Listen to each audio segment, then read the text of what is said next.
अस्सलाम वालेकुम दोस्तों, मैं हूं जवाद बशीर। आप देख रहे हैं जवाद की दुनिया। आज मेरे साथ मौजूद हैं अब्दुल हादी, जो यहाँ यूके में एज स्टूडेंट आए हैं और इनको यहाँ पे आए हुए तकरीबन 1 साल से ऊपर हो चुका है। तो आज की वीडियो में इनसे गपशप करेंगे और इनसे जानने की कोशिश करेंगे कि यहाँ यूके में कैसे आए, क्यों आए, अभी तक इनका जो यूके का एक्सपीरियंस है वो कैसा जा रहा है, क्या इन्होंने खोया, क्या पाया। तो आज की वीडियो बहुत ज्यादा इन्फॉर्मेटिव होने वाली है, स्पेशली उन स्टूडेंट्स के लिए जो यहाँ यूके में बैचलर की डिग्री पे आने का प्लान कर रहे हैं। इंशाल्लाह आज की वीडियो बहुत ज्यादा इन्फॉर्मेटिव होने वाली है, तो वीडियो को बिना स्किप किए पूरा देखिए ताकि कोई भी आप इंफॉर्मेटिव पार्ट मिस ना कर दें। तो चलते हैं जी अब्दुल हादी की तरफ, उनसे गपशप करते हैं कि यहाँ यूके में कैसे आए।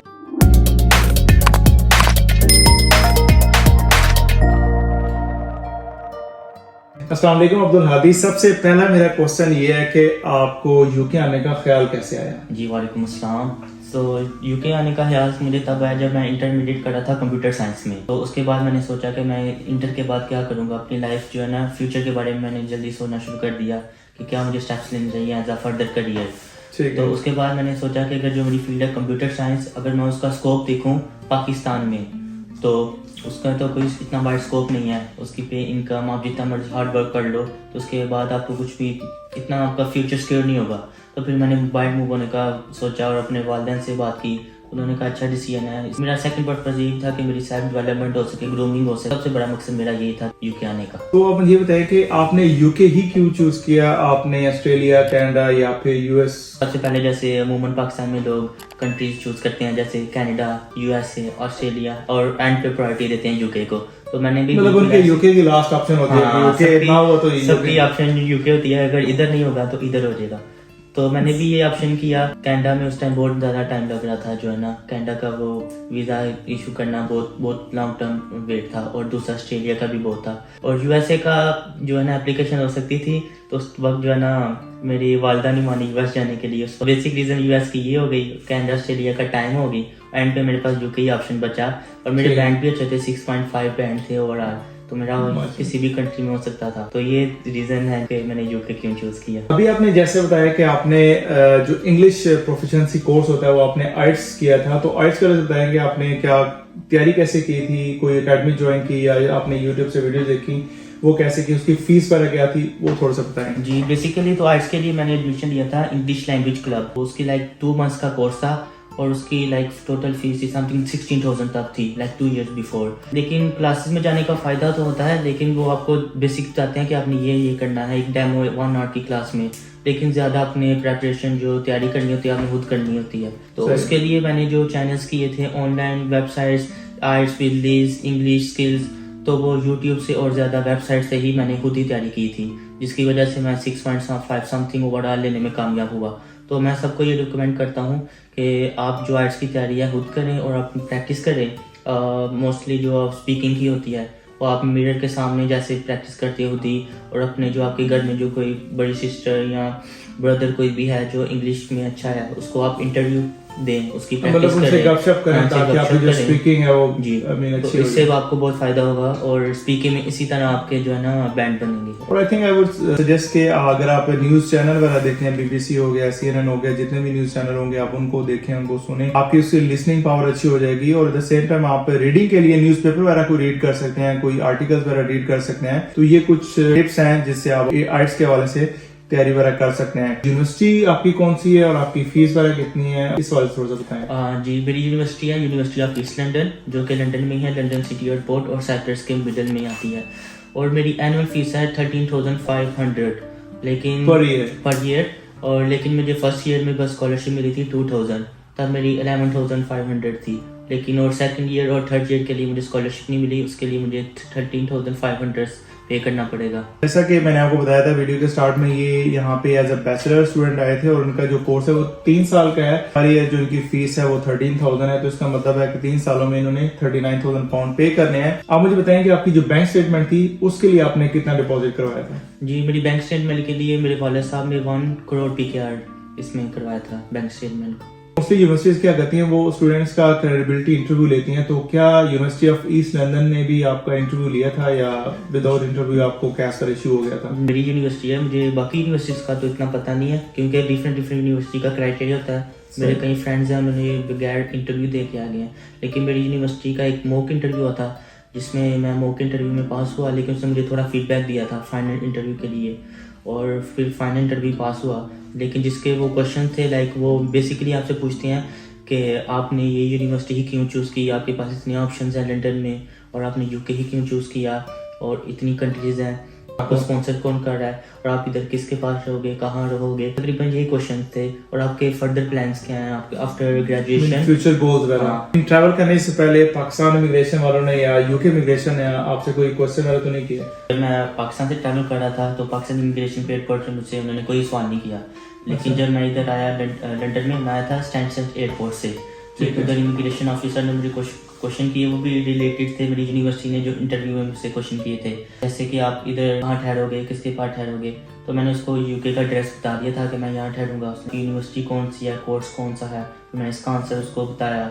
फिर उसने पूछा कि आपके फर्दर प्लान्स क्या हैं आफ्टर ग्रेजुएशन, तो उसका भी आंसर मैंने उसको दिया। फिर उसने कहा कि आपके कौन एक्सपेंडिचर, आपको कौन स्पॉन्सर करेगा इधर, तो मैंने उसको आंसर दिया कि मेरे वालिद साहब इसको स्पॉन्सर करेंगे। फिर उसने पूछा वो क्या करते हैं, क्योंकि वो कैसे आपको स्पॉन्सर कर सकते हैं, तो उसका आंसर दिया। बस ये मुझसे उसने क्वेश्चन किए थे। क्या मैं एक बात को बताता चलूं कि जब भी आप यूके यूनिवर्सिटीज के लिए या यूके के लिए आप क्वेश्चन वगैरह प्रिपेयर कर रहे हो, तो इसमें यूनिवर्सिटी का इंटरव्यू हो जाए, एम्बेसी का इंटरव्यू हो जाए, या फिर आपके इमिग्रेशन के क्वेश्चन हो गए, वो ऑलमोस्ट मिलते जुलते ही होते हैं। लेकिन वो क्या करते हैं कि वर्डिंग को थोड़ा बहुत चेंज करके आपको पता करने की कोशिश करेंगे कि ऐसी बात हो जाए आपसे जिस वजह से आपके लिए कोई प्रॉब्लम खड़ी हो जाए। तो इन शॉर्ट के जितने भी यूज वगैरह होते हैं वो ऑलमोस्ट सिमिलर ही होते हैं। अगर आप एक इंटरव्यू क्लियर कर लेते हैं तो बाकी भी आप इंशाल्लाह क्लियर कर लेंगे। और मैं यहाँ एक पॉइंट ऐड करना चाहूंगा कि अगर जो आपसे क्वेश्चन किया गया है, जितना क्वेश्चन किया गया है, आप सिर्फ उसका आंसर दें, एडिशनल कमेंट उसमें ना डालें। आपका कहने का मतलब है कि कोई फन्ने खान बने,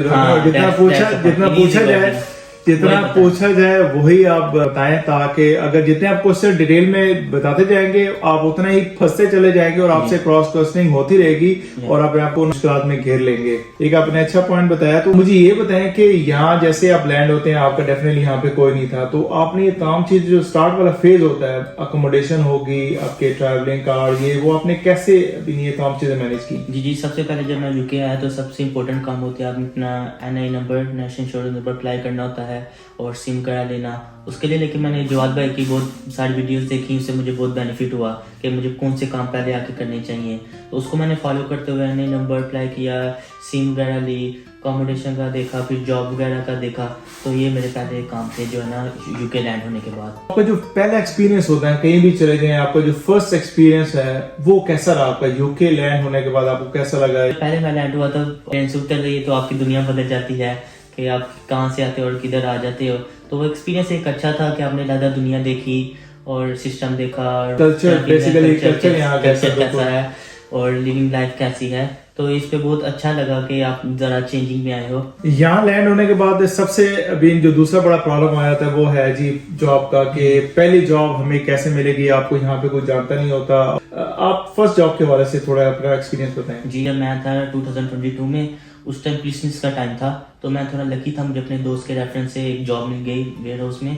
लेकिन साथ करते करते मैंने एक जवाद भाई की वीडियो देखी जिसमें वो अपनी वो सिक्योरिटी के बारे में बताते हैं, सिक्योरिटी जॉब के बारे में, उसकी लाइफ के बारे में। तो मैंने उनकी वीडियो को देखते हुए सबसे डोर सुपरवाइजर वो भी अप्लाई कर दिया। यहाँ मैं एक और चीज क्लियर करना चाहूंगा कि नॉर्मली क्या होता है कि स्टूडेंट यहाँ पे आते हैं और पहली जॉब के ही पीछे लगे रहते हैं, वो सिक्योरिटी लाइसेंस अप्लाई नहीं करते। इसमें आप इनडायरेक्टली बहुत बड़ी मिस्टेक कर रहे होते हो, क्योंकि सिक्योरिटी जॉब एक ऐसी जॉब है कि अगर आप यहाँ पे प्रॉपर कर लेते हैं तो अपने एक्सपेंसेस और फीसेस वगैरह अच्छी तरीके से मैनेज कर सकते हैं। मुझे आप ये बताएं कि आपकी जो यूनिवर्सिटी ऑफ ईस्ट लंदन है, इसका जो असेसमेंट क्राइटेरिया है वो कैसे है? वो एग्जाम लेती है, असाइनमेंट बेस्ड होती है? थोड़ा सा वो मुझे बताएं जितने भी स्टूडेंट्स हैं, ताकि उन लोगों को आइडिया हो जाए कि इनका जो असेसमेंट क्राइटेरिया वो क्या है। मेरी यूनिवर्सिटी का criteria like little bit hard as compare to other universities. इसके हर वीकली ट्यूटोरियल्स होते हैं, मतलब कि आपके 3 मॉड्यूल्स हैं, आपने 3 मॉड्यूल्स को क्लासेस लेनी है और हर वीक में अंटिल फ्राइडे आपको वो असेसमेंट जो है ना अपलोड करनी है। आपको टर्नट्रीन एक सॉफ्टवेयर है, उसके जरिए से, क्योंकि प्लेजरिज्म ना आए वो सॉफ्टवेयर ये डिटेक्ट करता है। और ये भी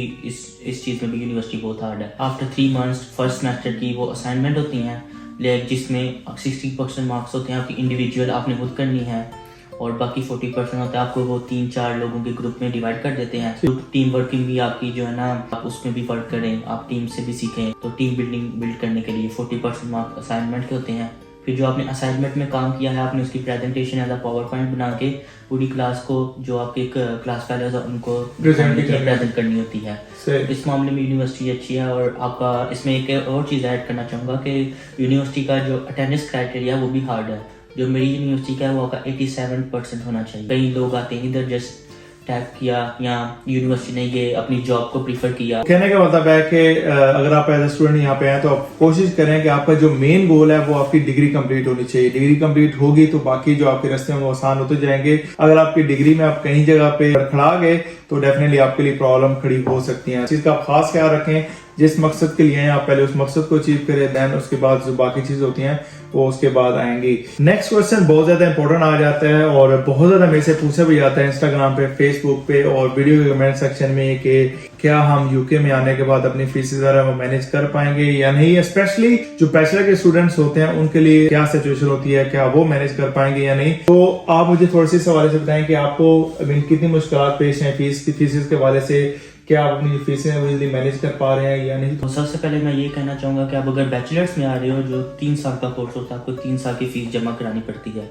तो इनिशियल डिपॉजिट आप फुल दें फर्स्ट ईयर की फी आप घर से पे करके आएँ, ताकि आके आप अपनी नेक्स्ट ईयर की फीस जमा कर सकें। आके आपको अकोमोडेशन का भी होता है, अपने जॉब भी नहीं होती, अभी जॉब भी ढूंढनी पड़ती है। अगर आप फीस का भी बर्डन देंगे तो आपके लिए ज़्यादा मुश्किल हो जाएगा। तो बाकी सेकंड और थर्ड ईयर की फीस कैसे मैनेज करनी है, जो मैं अपना ऑनेस्ट एक्सपीरियंस आपसे शेयर करूंगा। पहले तो अपने एक्सपेंडिचर है वो लिमिटेड रखें। आके ज़्यादातर लोग इधर जो है इस दुनिया के कल्चर में, इसकी लाइफ में थोड़ा भटक जाते हैं और एक्सप्लोर करने में चले जाते हैं। तो उस वजह से वो अपने खर्चे बहुत ट्रैवलिंग बढ़ा देते हैं। तो शुरू में थोड़े खर्चे लिमिटेड रखें। और आपके पास होता है समर हॉलीडेज तकरीबन 4-5 मंथ्स की, हर यूनिवर्सिटी में मिनिमम 4 मंथ्स की होती हैं, यूनिवर्सिटी में 5 मंथ्स की होती है, जिसमें आप अगर फुल टाइम काम करो और आपको अलाउ भी होता है। आपने बस यूनिवर्सिटी से स्टेटस लेटर लेना होता है और अपनी जॉब कंपनी को देना होता है, वो आपको फुल टाइम अलाउ कर देते हैं। सबसे अच्छी जॉब है फीस मैनेज करने के लिए वो सिक्योरिटी की जॉब है, क्योंकि उसमें आपको 12 आवर शिफ्ट अलाउ होती हैं और किसी जॉब में आप 12 आवर नहीं कर सकते। ज़्यादा 9 to 5 होती हैं, 8 आवर्स या 9 आवर्स। तो इसमें 12 आवर्स के पर आवर ज़्यादा पैसे बन जाते हैं। और as compare to other jobs ये ज़रा इजी भी होती है, आप 6 डेज भी कर सकते हैं और आपको 6 डेज अलाउ भी होती है। तो इसमें आप फीस मैनेज कर सकते हैं। मेरा अपना एक्सपीरियंस है, मैंने सेकंड ईयर की फीस इसमें सिक्योरिटी जॉब में की है। तो इनका कहना है कि मतलब है कि आप फीसिस को इस तरह मैनेज कर सकते हैं कि आप अपने पहले साल की फीस पाकिस्तान से ही पे करें। इससे क्या होगा कि आप ऑलरेडी 1 साल अहेड होंगे और आप नेक्स्ट ईयर की फीसिस को इजीली मैनेज कर पाएंगे। और सिक्योरिटी की जॉब मैं बार बार कहता हूँ, अपनी वीडियोस में कहता रहता हूँ कि अगर आप स्टूडेंट भी हैं, आप ड्यूरिंग स्टडी भी ही फुल टाइम काम कर सकते हैं। अब आपको हॉलीडेज वगैरह होती हैं, जब आपकी एक टर्म खत्म हो रही है और सेकंड स्टार्ट रही है तो उसके दरमियान टाइम होता है, तो उस दौरान आप फुल टाइम जॉब करके अपनी फीसिस को अच्छी तरीके से मैनेज कर पाएंगे। वीडियो क्लास में मेरा आपसे ये क्वेश्चन है कि आप क्या एडवाइस करना चाहेंगे जी बैचलर स्टूडेंट्स को। बैचलर स्टूडेंट्स को मैं ये एडवाइस करना चाहूँगा, जैसे आपने उनको बताया कि अपनी फर्स्ट ईयर की फी जो है फुलफिल करके आएँ और सेकंड थर्ड के लिए सिक्योरिटी की जॉब प्रीफर करें, अपने एक्सपेंडिचर्स लिमिट करें। और इसके अलावा मैं आपको ये भी कहना चाहूँगा कि आप एडिशनल स्किल्स भी साथ सीख के आएँ। जैसे कि एक तो इधर बहुत थोड़ी आप अच्छा खाना बनाना सीख कर आए, आपको बहुत फायदा होगा। आप खुद घर बनाएंगे, आपका बाहर से खाने खर्चा भी बचेगा, बिल्कुल ऐसी है डेफिनेटली, और आपकी सेहत भी खराब नहीं होगी। और सेकेंडली कोई एक्स्ट्रा स्किल मैं कहना चाहूँगा यहाँ, जैसे मोबाइल रिपेयर्स का बहुत काम है। और इसके अलावा आपको पिज़्ज़ा शॉप वगैरह पे कोई जॉब सीखें, कुछ बनाना, कोई अपनी आइटम सीखना, ये वाली चीज़ है जो ना मैं आपको कहता हूँ कि आपको इनको प्रेफरेंस दें, उनको सीख कर आएँ, आपको इसका इधर बहुत फायदा होगा। जितनी ज्यादा आपके पास स्किल्स होंगी उतनी ज्यादा अपॉर्चुनिटीज होंगी आपके लिए जॉब के हवाले से। यहाँ पे सिर्फ वही लोग स्ट्रगल करते हैं जिनके पास स्किल्स नहीं होती। जैसा कि अब्दुल हादी ने बताया कि आपके पास एक कुकिंग स्किल्स होनी चाहिए। अगर आपको बार्बर काम आता है उसका काफी अच्छा काम है। यहाँ पे कंस्ट्रक्शन में अच्छे खासे पैसे कमा सकते हैं। इलेक्ट्रीशियन हो गए, जितने ज्यादा आप स्किलफुल होंगे उतना ही आपके लिए बेनिफिशियल होगा। अच्छा चीज मैं ऐड करना चाहूंगा कि आपका कंफर्म हो गया, आपका वीजा लग गया और यूके आ जाएंगे या किसी भी कंट्री में चले जाएंगे, तो पहले ही आप जो है ना अपनी अकोमोडेशन बुक करना शुरू कर दें। या तो आपके पास एम्बर ऐप होती है, स्पेयर रूम, गम ट्री, या आप ये 3 ऐप आपको बता रहा हूँ जो यूके में यूज होती हैं। आप इनको देखें और अपना जो है ना अकोमोडेशन पहले बुक करें, ताकि आप एयरपोर्ट से जब थके हुए हों आपको पता हो मैंने इस जगह पे जाना है, रेस्ट करना है, खाना खाना है। तो ये बहुत ज़रूरी पॉइंट है। जी बिल्कुल, अगर आप अकोमोडेशन के वाले से परेशान है तो वीडियो के डिस्क्रिप्शन में आपको लिंक मिल जाएगा जिसको यूज करके आप किसी भी यूनिवर्सिटी के नजदीक अपनी अकोमोडेशन बुक कर सकते हैं। तो दोस्तों ये थी कुछ इन्फॉर्मेशनल वीडियो। अगर आप यहाँ पे यूके में एज अ बैचलर स्टूडेंट आना चाह रहे हैं तो आई होप कि आज की वीडियो देखने के बाद आपके माइंड में कोई भी क्वेश्चन होंगे वो इंशाल्लाह क्लियर हो गए होंगे। Thank you so much Abdul Hadi time देने का और अपना एक्सपीरियंस शेयर करने का। आप कुछ कुछ कहना चाहेंगे? पहले तो मैं आपका बहुत शुक्रिया अदा करता हूँ, आपने अपने प्लेटफॉर्म पर मुझे बुलाया जवाद की दुनिया, ताकि मैं अपना यूके का एक्सपीरियंस लोगों तक पहुंचा सकूं। और मैं आपसे भी कहना चाहता हूँ इस वीडियो को आप पूरा देखें। अगर आपको कोई इसमें इन्फॉर्मेशन मिलती है, आपको अच्छी लगती है, तो आगे अपने दोस्तों से, रिश्तेदारों से शेयर करें ताकि वो भी इससे मुस्तफीद हो सकें। मिलते हैं एक नई वीडियो के साथ, तब तक के लिए अल्लाह हाफिज। अल्लाह हाफिज़।